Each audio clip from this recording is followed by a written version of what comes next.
Hey guys, and welcome back to Mad About Skin. In today's video, we are talking second chances. I am a huge advocate for second chances, both in terms of individuals and personalities, but also in terms of the products that we use. There are so many times I've messed up in life and been so grateful for a second chance. And also, there's so many times I've looked at a product, made a rash decision on it, then come to take a second look and totally change my opinion. Sometimes these second chances can go in the good direction, where our opinions improve, and some of them they can become more kind of just resigned to the total fail bin. Well, I was going through my skincare collection and I thought I'm going to throw out a whole host of products that I just don't need anymore, don't use and didn't work for me. But before I did that, because I want to cut down on the total amount of waste, I thought let's give them all a second chance. And these are kind of my thoughts and feelings having done so. I have actually rediscovered some products that could work really well for me, or maybe I've been able to repurpose, and some unfortunately will be consigned to the trash. So if you want to find out which products are worth a second chance, keep on watching. Now, before we jump straight on in and cut the waffle, if you're a believer in second chances, don't forget to click that like button to support the channel. I've got so much to go through here because I did a real deep dive and thought let's just declutter, a bit of a spring clean of our skincare. And these are the products that I've then been trying again. I want to start out with a product which I think I just misjudged on first use. This is the Isntee Green Tea Toner. Now, technically, I didn't just start reusing this. I did it a couple of months ago. But when I first tried this product, did nothing for me. I thought it was much more for drier skinned people that wanted that hydration. And it just really didn't do much for my skin. I mentioned it in a video and you guys all piled on in the comments saying, actually, this is designed for the oilier, blemish prone skin types and it works so well for me. So I thought, okay, maybe I've just been a bit premature to judge this product. I carried on using it for a little bit more and actually I found that it did work to slightly mattify the skin. Now, I don't think this is going to be the cure-all, like amazing product to tackle anyone's acne or anyone's excess oil in their skin, but I do think if you're struggling with maybe a little bit of excess oil in the summer, including this in your skincare routine in the toning step could be a really nice option. It's got a few ingredients in here which will just help regulate that oil levels in the skin, but it's also packed full of antioxidants. I love antioxidants, and so actually this is now my second bottle. I repurchased it from really not liking it originally to now being one of my favorite products. I don't use it every day, but on those days where I am feeling a little bit oily, maybe a little bit greasy, and a little bit like my summer skin's playing up a little bit, this is a really nice product. So total redemption, and I kind of maybe just was a little bit quick to judge when it came to this product. One product which I don't think I was too quick to judge was this. This is the Ordinary Vitamin C Suspension 23%. They do one in hyaluronic acid, which is this one. They do one in silicone, and I had both of them in my collection still, and I'd stopped reaching for them probably like 6 months ago, and I decided to get rid of them because they were nearing that expiration date. Thought before I do, I'll just have a quick go at them again. I didn't like them because I thought the strength was too high, it was prickly, the silicone one just didn't allow you to put product on top of it, and this one I found kind of clogged my skin a little bit and just didn't feel great. I thought let's give it a whole new try, and I reached for this, which I think was the better of the two, and tried it again. No, still a total fail, and not a product that I'm going to ever be repurchasing or recommending again. I just think there's so many, it's evolved, there's so many better products out there with vitamin C. I did a whole video on my favourite vitamin Cs, which I'll leave a link to up there. There's so much for everyone that I don't really think we need to be reaching for something that's this high strength or in this formulation. It peeled, it made me feel really uncomfortable in terms of how it was reacting to the skin. So no, this one's going in the bin and I don't think I'll be repurchasing it. Now, keeping with vitamin C's, this is the Purito Vitamin C Serum. Now, this might be cheating. I was thinking about whether to include this in this video or not, because it might be cheating. I originally rated this product as a total fail. When I did one of my first reviews on this channel of Purito, I just didn't like it. It oxidized so quickly, which means the efficacy of the product was like next to nil. It was super greasy. It didn't sink into the skin. Hated it. Purito actually sent me a new version of this like a month ago. I tried it and I loved it. The reason I think it's cheating is it's technically a reformulation. So whilst it's badged as the same, it is a direct replacement for that. They've discontinued the old version. The new formulation, the new ingredients that have included in this, such as hyaluronic acid, it's just in such a better base. It doesn't oxidize as quickly. They guarantee fresh batches to be made every single week, so you know you're getting a fresh product. You keep this in the fridge and you will definitely get 3 months worth of use before it starts to oxidize. It's a cheat because whilst it's a totally different product, I mean, this is in fact a totally different product, but so much better. And I'm really glad that Purito kind of highlighted it to me, because I don't think I would have reached for this product. I'd have just assumed it was the same as the old one that I hated so much. This now is one of my favourite vitamin C's. If you want to see it in action, I actually did a recent video where I tried this and gave you some updates on the new Purito sunscreens. So I'll leave a link to that up there if you want to see it in action and kind of how it applies. But that 5% concentration is like the opposite of the ordinary one that I've just shaded. So gentle, feels so good on the skin, and yet it still gives you that gorgeous brightening effect. It's a pure form L-ascorbic acid, so you're getting that direct hit of vitamin C. Yeah, just a really nice product, and I wouldn't have realised it was an update unless Purito had reached out to me, so I'm so grateful that they did. This is a new holy grail. Now, one product which I retried and I kind of just remembered why I didn't like it in the first, this is the Symbright Moisturizer by the Inkey List. I love the Inkey List. They're a fantastic British brand. They just, everything they do I tend to love, with a few exceptions, and this is one of those exceptions. So they launched this quite recently alongside their fulvic acid brightening cleanser, and at the time I think I preferred this and didn't really like the fulvic acid brightening cleanser. Total reverse. Now the fulvic acid brightening cleanser by the Inkey List is one of my go-to cleansers. It's quite luxurious to feel. It goes on in really soft. It feels really good on the skin, and I do think whilst it's not going to give you that glit from within look, I do think you get a marginal brightening from it, which, you know, has to be a good thing. Drugstore priced, and actually that's going to be one that I'm going to buy time and time again. Which was the brightening moisturizer that they came as a duo.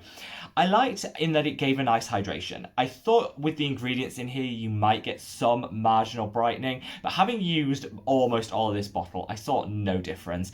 And it was kind of one of those moisturizers that wasn't actually thick enough to deliver moisturization, but also I didn't feel really was light enough that you didn't feel it on the skin. So I'm not really sure who this is for. If you have that perfect middle of the road, no issue type of skin, this could work for you. But let's be honest, perfection is almost impossible. So I don't know many people out there that this would work for. I think there's better, same price, but better with other brands, especially now that Garnier are cruelty free and they do a whole range of brightening moisturizers that I just think are better hydration, better ingredients. And this I wanted to love, but I just think, you know, having used the whole tube now, it wasn't delivering anything for me. This one, tossing out, and I don't think I'm going to repurchase. Now, can we talk Stratia? This, you see Stratia, I think they're on the up there, somewhere over there on my shelf. Gorgeous colours, gorgeous packaging, vegan, cruelty-free, all the good stuff. And I loved all of their products, with the exception of the cleanser. When I first did a review of Stratia, which I'll leave a link to up there, I thought that whilst it has some interesting ingredients, I just didn't think this was going to be for me. It's got olive oil esters in here as the cleaning agent, which is great if you have very dry skin, but they can be a little bit problematic for people with oily, breakout prone skin, and you can risk breaking the skin out. It's also got some nice additions such as bran, and it's also got some aloe vera in there, so it's all calming and soothing. I like the idea, but I was just really worried about that olive oil ester. I used this once and I had a breakout, so I was like, no, never again, not trying this. And then I thought, do you know what, maybe it wasn't that. Sometimes, I have breakout prone skin. It doesn't have to be a cleanser that's breaking me out. And actually, having thought about it, that was my initial reaction, but thinking about it more, can you really break out after using a cleanser once? It's a leave-on treatment for 60 seconds, then you wash it down the sink. So really, was that what caused me to break out? And I thought about it more, thought, let's give it a proper try. And I love this. I haven't broken out again since I used this. So I think clearly there was something else going on. Maybe it was diet, it could have been climate, it could have been another product that broke me out. I don't think it was this. The more I think about it, using things like olive oil esters in a cleanser is a great way of not stripping and drying the skin. And because you're washing it off, particularly if you make sure you take it off with something like a muslin cloth or a flannel of face cloth, you're getting rid of all of the product from the skin. So it's not going to break you out. It's not going to cause any excess oil in the skin. And I actually really love this. So I tried it and I'm actually keeping this. I've probably got half a bottle left to use, and I think I might be tempted to reinvest and buy another one. I'll keep you posted on whether I do love it so much that I reach for and buy another version of this. But do you know what? I am so glad I tried it again. Now I'm going to finish on a few mentions from Korea. I've been trying loads of different products from Korean skincare brands. I like to film once a month a video where it's just dedicated to all things good coming out of Korea. I have discovered so many new brands, new ingredients, ingredients, new technologies, and honestly, it's been a little bit of a voyage that I've been going on with you guys because I really started that journey at the start of this channel. Of course, there have been so many ding, ding, ding holy grail products that I fell instantly in love with, but you know, you can't expect everything to be a holy grail, and there were some fails on this journey. I picked out my 3 top fails, I would say, and thought let's put them through their paces again and see if they actually worked. First of all, we've got this. This is the Benton Snail Bee High Content Essence.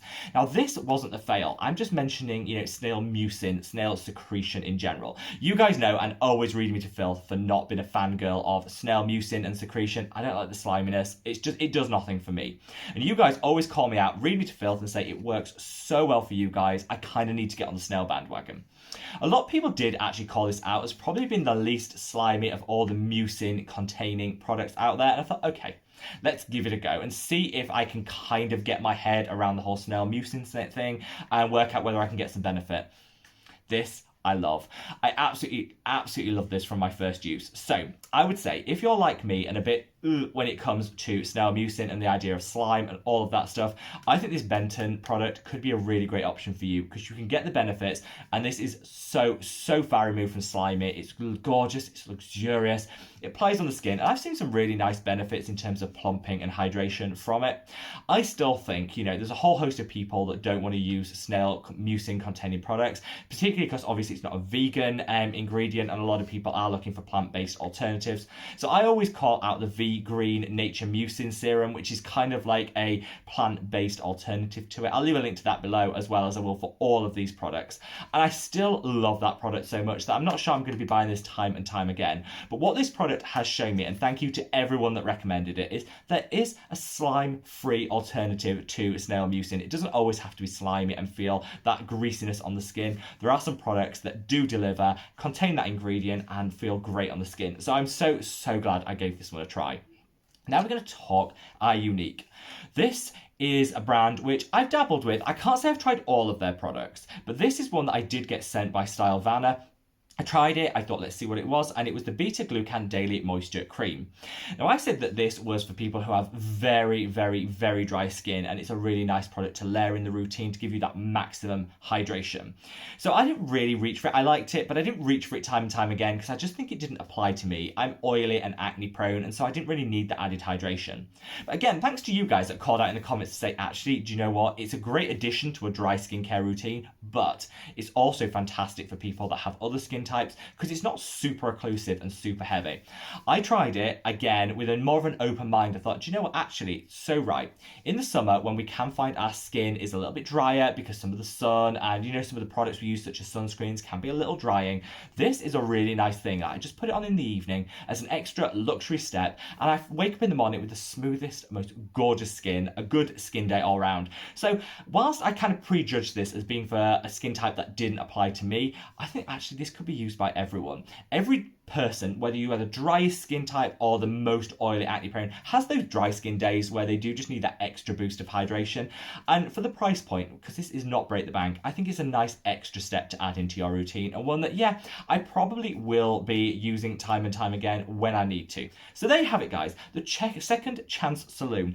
I actually think I'm so glad I did this because I would have normally just tossed all these products out. A lot of them were reaching their expiration date, which, you know, never use expired skincare if you can avoid it, because you know, you're not getting the same benefits from it, and sometimes it can be, you know, problematic with our skin. So I was just about to toss all of this out, but I'm so glad I tried it all again, because first of all, you guys have actually convinced me that sometimes the knee-jerk reaction we have when we first try a product isn't the one that sticks with us forever, and this is why I love it when you guys share your thoughts and experiences with products. So leave me any comments below if you want to share them on this. I think I'm taking a firm pass on the ordinary vitamin C's because, again, they still didn't work. You know, 6 months later, I still couldn't get them to work in my routine.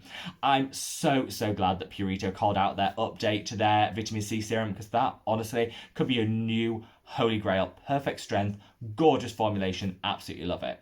Then in terms of some of the other products, you know, I'm not a full convert to the snail mucin, but I'm glad I found products which actually could work if I wanted to incorporate that ingredient into my routine. And again, it's thanks to you guys for calling them out. So yes, I think sometimes it's definitely worth to take a second look and give a product a second chance. Didn't always work out, but for a lot of these products, actually, I'm so glad I gave them a second try. Leave me your thoughts and feelings below, and any products that you have given a second chance to and you were so glad you did. Wherever you are in the world, guys, stay safe, stay well, and I look forward to seeing you in the next video. Take care. Bye.